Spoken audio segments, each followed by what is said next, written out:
I thought a Viking river cruise was all lazy mornings and coffee on the balcony as castles drifted past. I thought it was a floating luxury hotel where the hardest decision I'd make was what to order for dinner. I was wrong.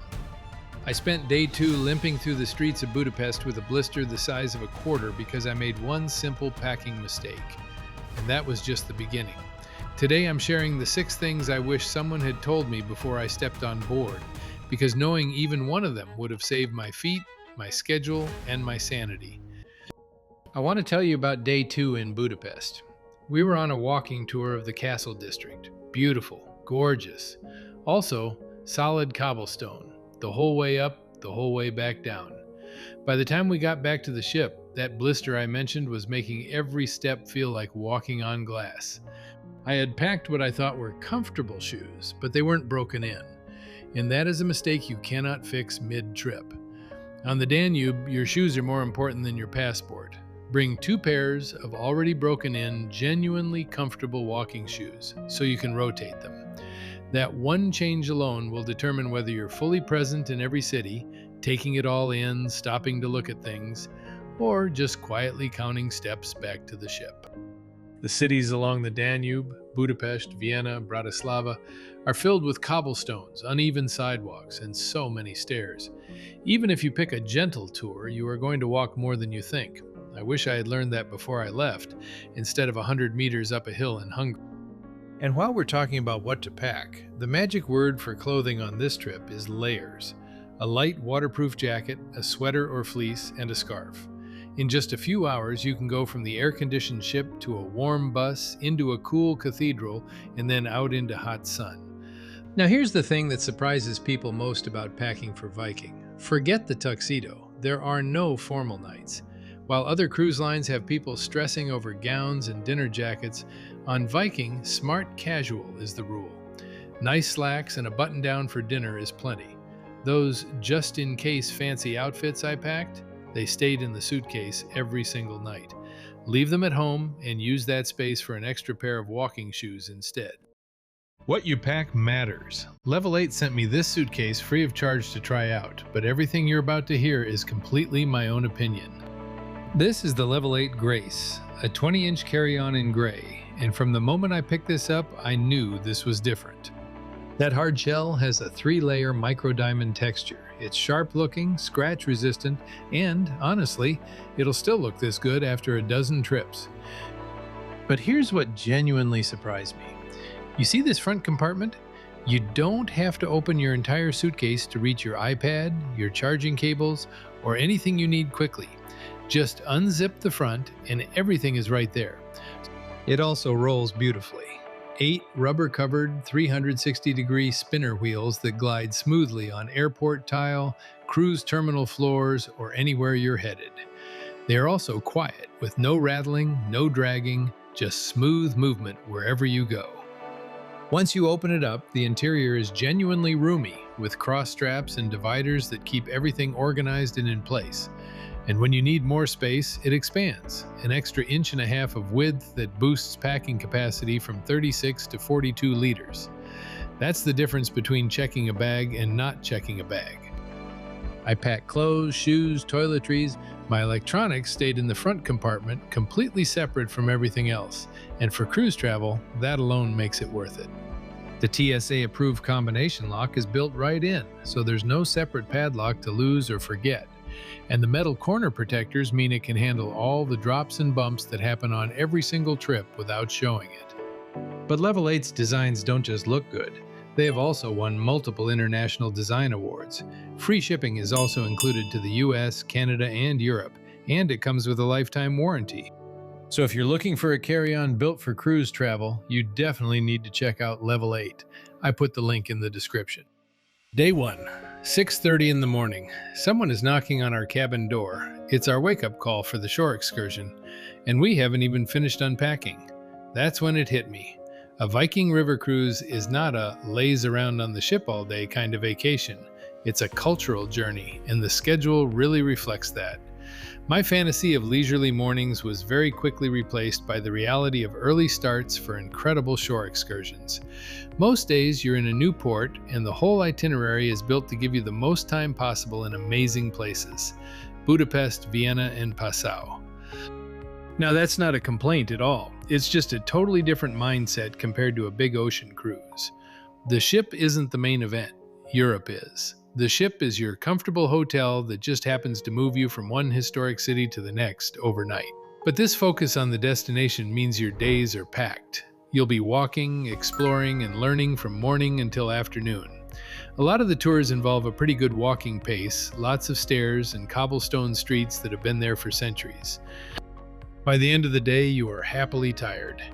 And I learned fast that trying to do it all is the quickest way to burn out. Here's the permission you didn't know you needed. It is completely okay to skip an included tour. Sleep in. Have a quiet breakfast on the Aquavit terrace. Watch the scenery drift by from the sun deck. Sometimes the most luxurious thing you can do on this trip is absolutely nothing. The thing is, the ship becomes this peaceful escape after a busy day in town, but you have to be the one to schedule that downtime for yourself. Nobody is going to tap you on the shoulder and tell you to rest. You have to look at the Viking Daily the night before, take an honest look at how your body feels, and make the call. Don't feel like you have to check every single box just because it's on the itinerary. Give yourself permission to just be somewhere in Europe and enjoy it. Which brings me to the ship itself, because until you actually step on board, you really have no idea what you're walking into. When I first stepped on board, I actually thought I might be in the wrong place. I was looking for the grand atrium, the flashing lights of a casino, or the sound of someone announcing a bingo tournament over the intercom. Instead, there was just silence. It was startling. No theater, no water slides, no art auctions, just this calm, beautiful Scandinavian space with floor-to-ceiling glass and people actually reading books. Within 24 hours, I wasn't just used to it, I was addicted to it. Viking has what they call a silent ship policy, which really just means you are in charge of your own schedule. There are no loud announcements, no constant programming being pushed at you. Every evening, the Viking Daily appears in your room, and that little printout becomes your Bible. It tells you everything: docking times, excursion meetups, meal times, and what's happening on board that evening. Because the ship only holds about 190 guests, it feels genuinely personal. The public spaces, like the 2-story glass atrium and the observation lounge, are full of light and designed to be peaceful spots to relax. The sun deck on top is simple: loungers, a little walking track, and even a small herb garden the chefs actually use. The staff knows your name within a day, your drink preferences by day 2. In the evenings, you don't get a Vegas floor show. You get a local pianist or a cultural performance that actually fits the city you just walked through. A folk musician from Vienna, traditional singers from Budapest. Little moments that connect the ship to the shore. After a day of exploring, a glass of wine and a quiet chair by the window is exactly what you actually want. It's not a place for wild nightlife. It's a place for good conversation, real relaxation, and actually recharging for the next day's adventure. And speaking of the next day's adventure, let's talk about the excursions, because this is where a lot of first-timers leave a lot of magic on the table. One of Viking's biggest selling points is that you get an included shore excursion in every single port. These are led by local guides, and they give you a great overview of each city's history and main sites. They hand you this little QuietVox audio device so you can always hear your guide, even if you're at the back of a crowded square in the middle of a busy market. But here's what I didn't know. Included doesn't mean automatically worth doing. The pace on the standard tours is usually pretty relaxed. For some people, it might even feel a little slow. For others, especially if you have any mobility challenges, even that pace can be tough on those ancient cobblestones. Viking does offer gentle walking tour options, but you have to be honest with yourself about what your body needs that day. In Dürnstein, this tiny, beautiful village tucked into the Wachau Valley, the included tour was a walking overview of the town square. Fine. But the optional excursion? A private wine tasting at a centuries-old estate, with the winemaker himself pouring. We almost didn't book it because of the extra cost. It became the single most memorable afternoon of the entire trip. I nearly missed it because I didn't research the ports before we left. Don't make that mistake. Look at every port, look at every optional excursion, and decide what's worth splurging on before you even board the ship, because the best ones sell out fast. Sometimes the best move is to skip the organized tour entirely and just go explore on your own. The ship often docks right in the heart of town, so you can walk off and find a local museum, a cafe nobody has ever reviewed online, or a little market down a side street. My approach for next time? Take the included tour in one city, book an optional one in the next, and just wander off on your own in another. Because the freedom to choose, that's what makes this trip feel like yours and not just a package tour. Practical tip, and honestly the one I'd fight hardest for.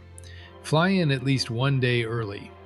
If your cruise starts in Budapest or Passau, that extra 24 hours does two huge things. First, it gives you a safety net if your flight is delayed or canceled, and that peace of mind alone is worth it.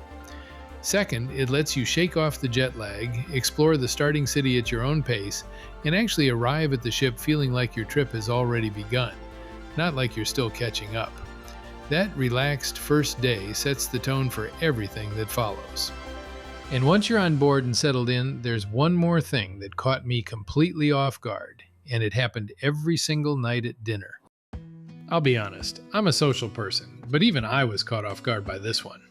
In the main dining room, there are almost no tables for two. Most are set for 6 or 8, which means at nearly every meal you are sitting with other guests.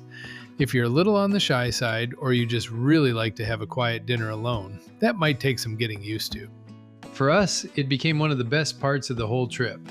We ended up next to the same couple almost every night, Margaret and David, retired teachers from Scotland who had been on 11 river cruises and had an opinion about every single port we visited. By day 3, dinner felt like sitting down with old friends. By the last night, we were genuinely sad to say goodbye. The open seating really does push you to mingle. You'll sit with different people, share stories about what you saw that day, compare notes on which excursion was worth it and which one you should have skipped. It's remarkable how fast you connect with people when you're sharing the same experience. We met couples from Australia, solo travelers from Canada, a group of friends celebrating a milestone birthday, all of us just passing through the same stretch of river at the same moment in our lives. The food itself is fantastic, with menus that change every day using local ingredients from the places you're sailing through. And since beer and wine are included with lunch and dinner, the conversation just flows. If you really do want something quieter, the Aquavit terrace at the front of the ship has a lighter buffet-style dinner. But honestly, I'd encourage you to just lean into it. Go to dinner with an open mind. You might just leave with a bunch of new friends. But as wonderful as all of that was, the dinners, the excursions, the cities, there's one thing about this trip that I never saw coming, and nobody had ever mentioned it to me, not once. The silence on the river. Sailing through the Wachau Valley early in the morning, before most people were awake, I took my coffee out to the sun deck and just stood there. Vineyards on both banks, a medieval monastery on a hill, mist still sitting on the water. And the only sound was the engine, barely a hum, and the river going past. It was the most peaceful 20 minutes of the entire year. I didn't plan it. I didn't book it. I just happened to wake up early and wander outside. And I stood there thinking, this is the thing nobody told me about. Not the cities, not the food, not the excursions. Just this. A quiet morning on a slow-moving river in the middle of Europe, with a cup of coffee and nowhere to be for another 2 hours. That's not something you can put on an itinerary. It just happens if you let it. And I think that's the real secret to loving a Viking river cruise. Yes, do the tours, book the optional excursions, eat the good food, talk to the people at dinner, but leave a little space for the unplanned moments, because on this trip, those are often the ones you remember the longest. But if you think the Danube had surprises, there's another river that will make everything you just watched look like a quiet afternoon nap. Wilder, rawer, and 5 deal breakers you absolutely need to hear before you book it. Click the video above and let's travel.